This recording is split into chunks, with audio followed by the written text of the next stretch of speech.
Deputy Padraic McLaughlin is first under questions. Leaders' questions under Standing Order 36. Minister, as you know, thousands of families from the west of Ireland have had their lives torn asunder by the Mica and Padraic scandal. Their homes are crumbling around them. This is a national disaster. This is an earthquake happening in slow motion. The trail of devastation winds its way through communities that share the sorrow and anger of their family, friends and neighbours. Communities from my own in North Donegal down through Sligo, Mayo and on to Clare, Limerick and Tipperary. On Friday, the families and their supporters will again descend on Dublin to protest for your government to deliver 100% redress. They shouldn't have to do this, Minister. On the very day the families last protested in Dublin, June 15th of this year, this Dáil unanimously passed a motion instructing the government to provide 100% redress. 4 months ago, these families should have seen their nightmare finally brought to an end. A nightmare that has taken a heavy toll on them. Financial ruin, emotional breakdowns, and a real sense of abandonment by the state. Yet here we are in October, and the families are left with no other option but to again travel to the capital and shout as loudly as possible for the government to hear them. Full 100% redress is the only just solution. It must cover the cost of demolition and rebuild, because that is the reality facing so many of our families. The demolition of their homes because these blocks are crumbling like Weetabix biscuits. Only demolition and rebuild will ensure a safe home in many cases, and the government cannot walk away from this truth. Fine Gael and Fianna Fáil TDs in the 6 affected counties see that truth. They all support 100% redress. Have you spoken to them all? Have they told you what they have witnessed? Have they explained the condition of these houses and the misery of these families? Because if they have, and if you have listened, there is no way the full cost of demolition and rebuild would be left out of redress. Last July, in a deeply moving video, the Irish Times interviewed 5 Donegal families with crumbling homes. I want to read the words of Sally Ruddy in that video to you today. Sally said, "You think heartbreak, that is something with a starting point and a finishing point, but this just drags on for years and years. There's no end, and there's no end in sight." Minister, you have it in your power today to bring an end to the family's agony. You can tell them that they do not need to come to Dublin, that they will have 100% redress. You may not have all the details, but surely you can give them that assurance. Minister, the families are not going away. They have risen above the trauma, and they have found their strength, and it's powerful. They have won the hearts and minds of the people of Ireland, because the people of Ireland know what's right. Do not force them to come to Dublin again this Friday. Do the right thing. End their agony. Tell them that they will have 100% redress. Thank you, Deputy McLaughlin. Mr. Darrell O'Brien, please. Thank you, Deputy, for your question and raising this really important issue that I'm acutely aware of and have been heavily engaged in indeed. Actually, one of the first trips I took as Minister in 2020 was to Donegal, and you attended yourself, and we met residents in Buncrana. I met residents in, I went to homeowners at the time. I've been to homeowners in Clare. This was a scheme that I inherited. I inherited a scheme from February 2020, January, February 2020, which I've committed and this government have committed to improving. I firstly, Ceann Comhairle, genuinely want to thank the homeowners and their representatives for their serious engagement and the time and effort that they've given voluntarily to the working group process, which I established following the protests in the summer. And they've engaged honestly. It's been difficult. My own officials have engaged, and I brought the housing agency in also, who I think will play a very important role in this. We're committed to enhancing this scheme, and we've made progress already.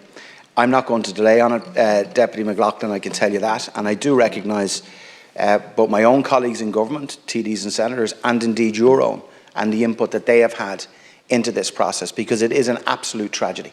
It's people's homes crumbling, and we want to help to resolve that. I have said very clearly when I met the group on the 29th of September, the day before the working group report was published, that the scheme that the previous government instituted has not, as intended, worked. And many at the time, as you'll know, actually gave that scheme a guarded welcome. I said in Buncrana in August 2020 that all schemes evolve and schemes change, and I'm committed to making sure that that happens. We have some work to do, and we're doing that work right now. The working group report was published. I circulated it to opposition spokespeople as well, just seeking any input that people may wish to bring into the process. The next step is that I will be bringing proposals and working through options to the three party leaders and indeed to my cabinet colleagues, and the government will make a decision then in due course. I respect the right of people to protest, I always have, and I recognise this, and I gave an indicative timeline to the residents when I met them on the 29th of September. I did say to them that my work would not be concluded by the 8th of October, and in fairness, they realised that and accepted that, and we had a good and open discussion around it. We have made progress, and I just to advise the House account, Corla, in some very significant areas already, and I think it's important that that's recognised, particularly in the area of certification, in the area of actually people having recourse back to a scheme should work be done, in the area of planning exemptions, in the area of upfront costs. Very significant changes or proposed changes have already been made, and I've said clearly that nothing, including the caps or the 100%, is off the table. I need a government decision on that. I will be bringing option papers to government in the coming days.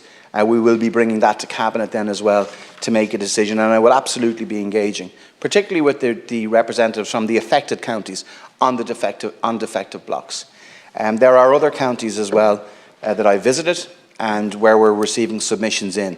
So whatever changes we make are going to require it to be underpinned by way of legislation as well. We can't just keep changing this by way of regulation. It's a very serious issue for thousands of families. I've met them, you represent them, and I absolutely understand the stress and trauma that they've gone through and that they're continuing to go through. Deputy, as I said, one of the first things I did as Minister when I took over was visit Donegal to discuss the previous scheme with the residents.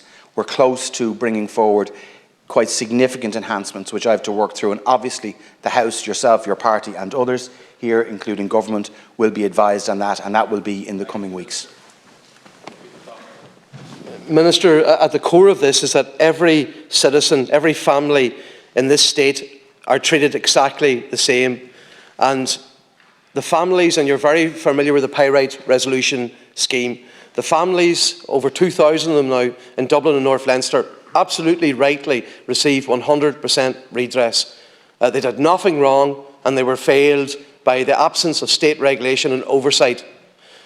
Our families in Donegal, Mayo, Sligo, Clare, Limerick and Tipperary deserve exactly the same: 100% redress, full redress, and a clear message from this government that all of our families, no matter where they live, did nothing wrong. They were profoundly failed by this state, and they will be treated exactly the same. And this state will learn the lessons from all of this. We will learn the lessons. We will make sure that our laws will be updated, that this will never, ever happen again. So the families will protest on Friday. I hope to God it's the last time they ever have to come to this city to protest, and that they get the justice that they deserve. Minister, I appeal to you again for 100% redress for all of our citizens, no matter where they live. Thank you, Deputy Minister. Yeah, and look, take them on five, and I do intend to bring a memorandum to government in the coming weeks, and that memorandum will be underpinned by three core principles: that the enhancements and changes we made are timely, that they're reasonable, and that they're consistent. And as a Republican myself, I believe in equality. Absolutely no question of that. I've had experience in my own constituency of defective works, both PIRES and the infill, and other defects. And let's do as well at this stage, I think it's important to mention that I have established a working group in relation to apartment defects and fire defects also. This is a serious problem, and we know that. I committed to improving this scheme as Minister for Housing. I intend to bring those enhancements forward. I do look forward genuinely to any input any other parties would have into that, and to do that, and I will bring those as part of the overall submission that I will bring to Cabinet in the coming weeks. And I too hope that the protest on the 8th of October will be the last time that residents from those affected counties feel that they need to come and protest. But I welcomed them here in the summer. I met with them as well. I've met with them since, and I fully understand what they're going through, and we intend to improve the situation greatly for them.